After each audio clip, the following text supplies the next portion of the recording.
আমি আপনাদের এখন যেই জায়গাটি নিয়ে এসেছি সেটি একটি ক্যাফে বা রেস্টুরেন্ট বলা চলে। আর এই রেস্টুরেন্টটি চাষারা, নারায়ণগঞ্জের চাষারায় এমডি স্কোয়ারে অবস্থিত। আর এটি শহীদ মিনারের একেবারে পশ্চিম পাশে এমডি স্কোয়ারের সপ্তম তালা, লিফটের সপ্তম তালাতে আপনারা আসলেই এই রেস্টুরেন্টটি পেয়ে যাবেন। চলুন আপনাদের পুরো রেস্টুরেন্টটি আমি দেখাই এবং মেনুগুলো দেখাব কী কী খাবার এখানে পাওয়া যায়। গ্যাস স্টেশন এটি চাষারাতে অবস্থিত। আর এমটি স্কোয়ারে এই গ্যাস স্টেশনটি অবস্থিত। এটি একটি রেস্টুরেন্ট প্লাস ক্যাফে বলা চলে। আর এইটি যদি আপনারা এখানে যদি আসতে চান তাহলে আপনাদের আসতে হবে চাষারা শহীদ মিনার চলে আসবেন। ওইখান থেকে এমটি স্কোয়ার টাওয়ারে আপনার 7 তালাতে এই রেস্টুরেন্টটি পেয়ে যাবেন।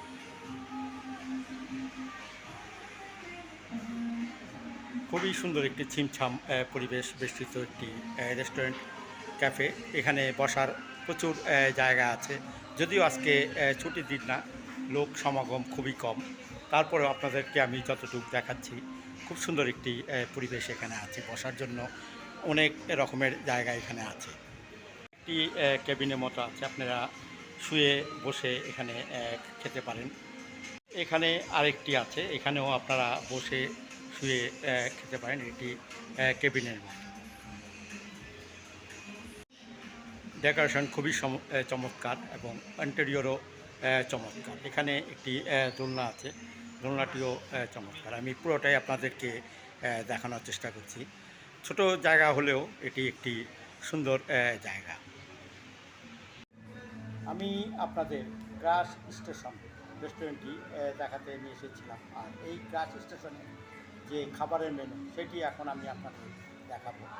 এই মেনুগুলো আমার হাতে আছে, খুব এই রিজনেবল মেনু। এখানে আছে বার্গার, স্যুপ এবং meat box, pasta, chowmein, burger, salad, অন্যান্য আইটেমও এগুলো আছে। যেমন এখানে আছে পিজা বা সেট মেনু এখানে আছে। অনেক কিছুই এখানে আছে, বিভিন্ন দাম, বিভিন্ন ইয়ের। আমরা যেমন নিয়েছিলাম চাউমিন 370 টাকার ভিতরে। আর এখানে স্যুপ নিয়েছি, স্যুপও চিকেন স্যুপ যেটি থাই স্যুপ বলে, এটি 200 টাকার ভিতরে। অন্যান্য পানি আছে। আপনারা এখানে আসবেন এবং রিজনেবল দামে এখানে খেতে পারবেন।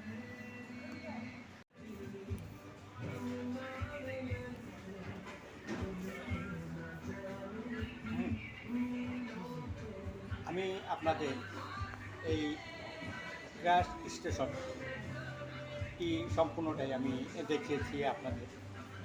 এখানে পরিবেশ খুবই সুন্দর এবং সাবলীল, ইন্টেরিয়র ভালো, ডেকোরেশন ভালো, খাবারও ভালো।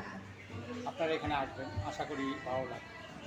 আর আমার এই ভিডিও যদি আপনাদের ভালো লেগে থাকে তাহলে অবশ্যই লাইক, শেয়ার এবং কমেন্টস করবেন। ধন্যবাদ সবাইকে আমার পাশে থাকার জন্য।